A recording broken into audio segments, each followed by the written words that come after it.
прибыли в местность Усть-Хатын, где, по преданиям, предок народа Саха Элей впервые организовал первый эссех. Это священный праздник для народа Саха. Он состоит из обрядов и традиций. И первое, с которой мы сталкиваемся здесь, в самом начале праздника, это обряд очищения. Для этого необходимо пройти вот к этим воротам, получить благословение. И только посмотрите, какая здесь выстроилась очередь, чтобы принять участие в этом обряде. А ведь это только начало праздника.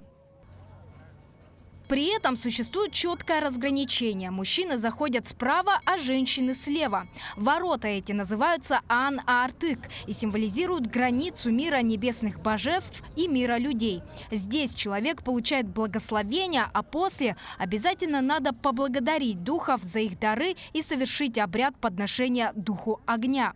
Для этого тоже отведено специальное место, где в круг расположили очаги дымокуры. И только после этого участник праздника готов к обряду очищения. Проводят его в специальной урасе Арчи Тюгюльгете. Туда нет доступа для камер. Это по-настоящему сакральное действо, участие в котором принимает Алгысчит. Это вот человек, который имеет силу воздействия, связь с Всевышними. Вот он проводит Алгысчит, Потапова Домна Прокопьевна. Нынче очень много народу, и мне кажется, народ очень терпеливо ждет, несмотря на то, что большая очередь. Белая лошадь у украшенной коновязи – еще один символ божественного. Можно увидеть тут же, неподалеку от Арчи Тюгюльгете. Дело в том, что это животное в культуре народа Саха занимает священную позицию и ассоциируется с богом покровителей лошадей Джогогой Аи. По преданиям, он и сам может являться в образе белого скакуна. Вообще лошадей на эссехе можно увидеть практически на каждом шагу. А одним из самых ожидаемых и престижных событий праздника являются конные скачки на призы главы Якутии.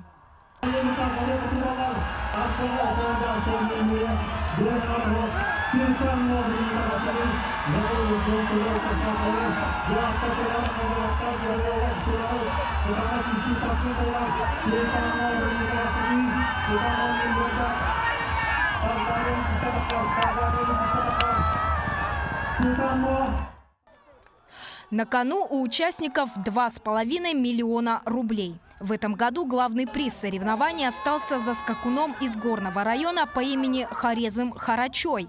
Его жокей – российский мастер международного класса Магомед Капушев. С этой победой, отмечает наездник, он выиграл все главные соревнования в России. При этом победитель скромно отводит главное место в своем триумфе тренеру Василию Игнатьеву. Дело жокея – это сесть и не испортить работу людей, целого коллектива. Я постарался выполнить свою работу, как положено. С Божьей помощью все получилось. Заслуга тренера, владельца, всех ребят. Я благодарен им от всей души, что они мне доверили и что я оправдал их доверие. Для меня это много значит. Конные скачки, как и другие соревнования игры Дыгына, о них я потом еще расскажу, традиционно набирают сотни болельщиков и зрителей. Но есть еще одно событие, которое обычно не приковывает внимание большого количества гостей праздника. И тем не менее, не упомянуть о нем нельзя.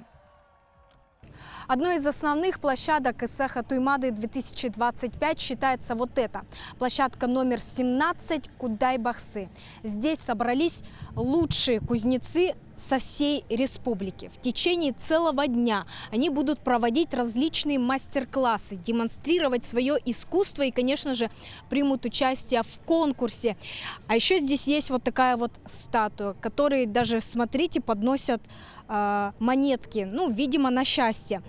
Посвящена эта статуя Борису Федоровичу Неустроеву Мандар-Ус.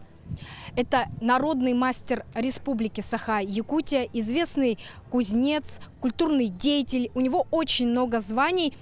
В общем, его имя не последнее в истории якутского кузнечества. А еще считается у народа Саха, что кузнец стоит выше, чем шаман. Потому что кузнец работает непосредственно с огнем, одним из главных элементов якутской религии. Мастера могут наделять силой обереги, которые они изготавливают. Эти способности, как и способности шамана, кузнец передает по наследству, считает народный мастер России Роман Готовцев. Я преподаватель. Мне вот ребята приходят, которые отец не кузнец, а прадедушка кузнец. Они приходят, они вообще по-другому. Сразу видно, что он рука по-другому лежит. И смотрит, и думает совсем не как обычный человек. Сын Романа Готовцева Илья пошел по стопам отца. Между прочим, изделия Ильи Готовцева здесь, на ярмарке кузнецов, отличаются демократичными ценами и высоким качеством исполнения. Не зря мастер носит звание победителя прошлогоднего конкурса кузнецов и призера этого года. Подготовка кузнецов проходит очень тщательно, так скажем. Мы специально на соревнования изготавливаем специально, как сказать, твердый, более или менее устойчивый к соревнованиям нож. Сегодня каждый кузнец Якутии несет большую ответственность по сохранению наследия своих предков, как это делали мастера былых времен, которые также смогли бережно передать свое искусство будущим поколениям. Именно поэтому конкурс кузнецов на Исахе Туймады несет статус престижного. Здесь собираются только сильнейшие, отмечает организатор конкурса Александр Терентьев Айгын Ус. Лучшие из лучших все равно приходят, которые в себя верят, да, что они выиграют эти соревнования, да? Поэтому здесь просто так не приходят все равно. Есть лица, которые постоянно участвуют, активно себя показывают. И в этом году новые участники, это школьники, которые в прошлом году не участвовали, они здесь сегодня впервые участвуют. Пишем. Еще одно название Исаха – праздник белого изобилия. Молоку и кумысу в этом торжестве отводят особое место. Именно этот напиток символизирует здоровье, благополучие и даже саму жизнь. Кумыс используется в обрядах, им угощают гостей и ставят на стол в самые крупные праздники. А якутский скот способен вынести даже самые суровые холода. Переоценить значение местных коров в жизни якутян нельзя. Именно поэтому животные становятся полноценными участниками церемонии открытия Исаха Туймады. Мы церемонию открытия показывать будем именно, как ухаживаем якутским скотом. Будем кормить теленка, и наша работница Вера Романовна доить будет прямо на церемонии. Здесь, в центре Кумысапития, собрались тысячи гостей и участников Исаха Туймады. И люди продолжают прибывать. Все потому, что все они ожидают самого крупного, масштабного и зрелищного события этого торжества – официального открытия. Пройдет оно прямо здесь, на этом поле. Человек вступает в месяц благословения божеств. Такая конструкция амфитеатра позволяет и участникам события, и простым зрителям сделать самую важную вещь – обратиться к солнцу. Делается это, когда Алгысчит начинает обряд благословения. Тогда в едином порыве сотни тысяч присутствующих тянут ладони на восток, закрывают глаза и просто молчат.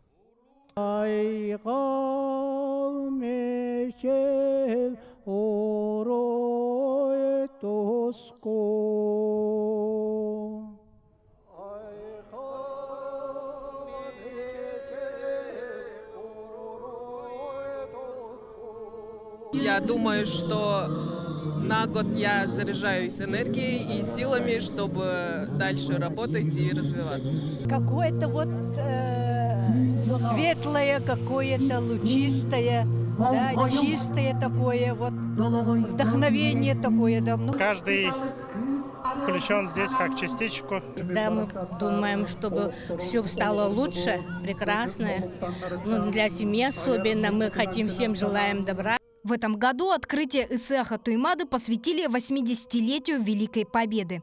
Часть представления даже показала разлуку родных с сыновьями. Сегодня эта тема затрагивает каждого жителя нашей страны.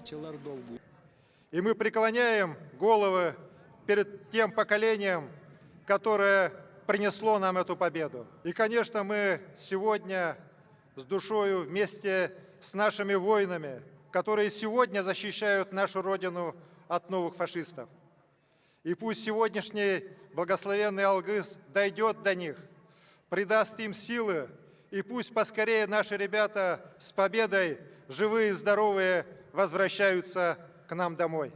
Кульминацией открытия стал священный круговой танец Асохой. В этом году на поле центра Кумысапития чуть не хватило места для всех желающих принять в нем участие.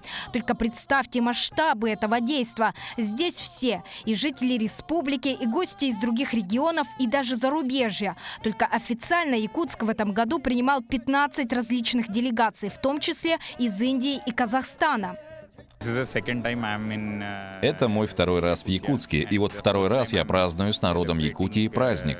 Я ранее принимал участие в похожих празднованиях Иссыха во Владивостоке. Здесь мы только планируем свое участие, у нас очень насыщенная программа. Надеемся, все понравится. Мы очень рады, что у Якутии есть такой праздник. Мы знаем, что это период летнего солнцестояния. Мы желаем всем солнечного настроения. Конечно, главная цель нашего визита — это познакомиться с якутской культурой, узнать побольше о традициях вашего народа. Очень интересно слушать наших коллег, музыкантов, и ваши традиции, костюмы, обряды. Очень интересно наблюдать за этим. Мы действительно являемся очень близкими народами, тюркоязычные народы. И вот и вчера, и сегодня мы наблюдаем и убедились, что у нас языки очень похожие, традиции, скотоводство, это и у нас тоже есть. Поэтому пусть не обрываются наши такие родственные связи и культурные связи.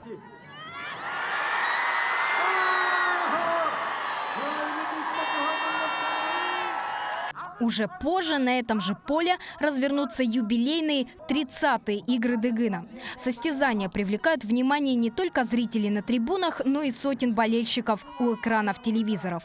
В этом году эпохальные соревнования впервые собрали 16 участников. В старину их назвали бы ботурами, сильнейшими воинами своих улусов. Все они демонстрируют свои навыки в 7 якутских национальных видах спорта. А на кону рекордный призовой фонд – 3 миллиона рублей. Завоевать его удалось многоборцу из Амгинского района Борису Сдвижкову.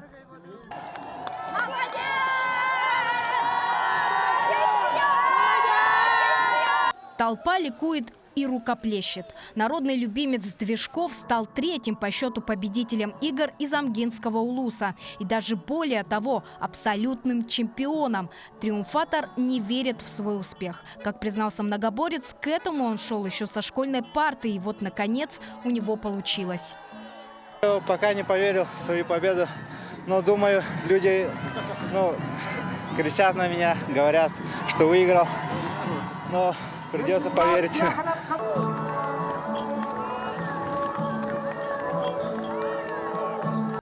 Неотъемлемой частью любого национального праздника является еда. Здесь каждый стол ломится от обилия мясных и мучных блюд, а главным ингредиентом большинства из них выступает молоко. Например, молоко добавляется в оладьи, в кумыс, в сорот и даже в кровяную колбасу добавляется тоже молоко. Настоящий якутский деликатес.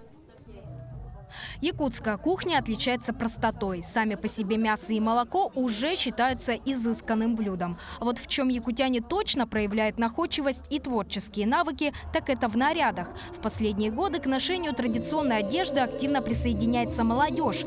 Девушки надевают платья холодай, а парни – камзолы и рубахи. При этом каждый, не отходя от канонов, собирает свой наряд индивидуально. Некоторые даже модернизируют классические костюмы. Вот, к примеру, в каком образе предстала координатор конкурса национальной одежды Велена Константинова. Так как я всегда работаю на ИСЭХах, как организатором мероприятий являюсь, да, оно очень лаконичное, все быстро снимается, все на кнопках. Просто одежда, например, вы выходите, например, на сцену или что-то, да, что-то у нас должно быть быстренько, что подели и быстро, и оно такое транспортабельное. И занимаюсь плетением конских волос, и не хочется тоже одевать все традиционное, тоже другое, да, и шила вот такое нагрудное украшение линкебиер, оно легкое и не затрудняет вот шею, да. Тут бляшка, конский волос и бисеры украшенные, и шляпка тоже собственное производство. В общем, кому как удобно, но главное, чтобы собранный образ всегда отсылался к традициям.